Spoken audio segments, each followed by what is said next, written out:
My parents demanded that my husband and I give my sister our heirloom diamond ring, so her proposal looks right. When we refused, the center stone came back resized and looked cloudy.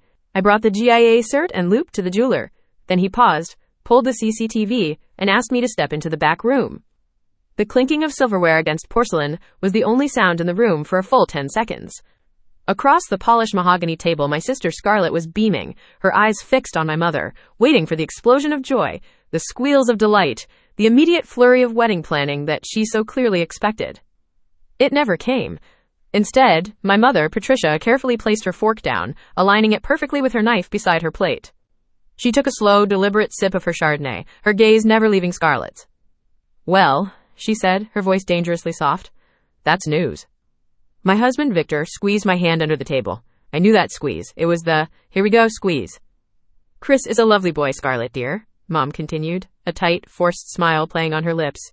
"He has a good heart, a stable job, but let's be realistic. He can't afford a ring that's worthy of you, a proposal. That's a moment that lasts a lifetime. It has to be perfect. The pictures, the announcement, it all has to look right."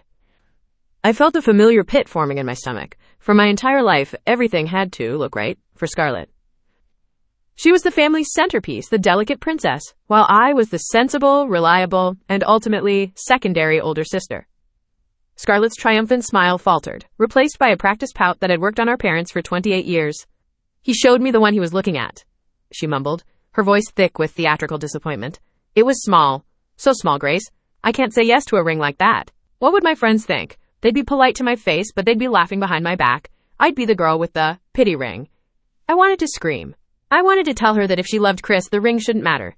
That a commitment was about two people, not about the carat weight you could flash on Instagram. But I knew it was useless. In my family's world, perception was reality.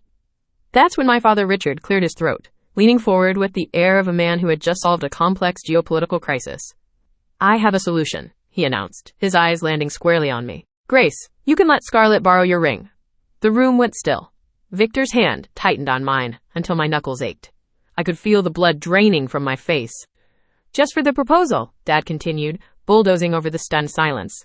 "Chris can use it to propose, so it looks right, so Scarlett can have her perfect moment. Then, when he's saved up a bit more, he can buy her something else, and you get yours back. It's simple. Family helps family."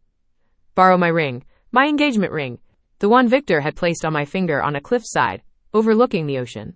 The one whose center stone had belonged to his great-grandmother. A woman who had survived wars and crossed oceans with that diamond sewn into the hem of her dress.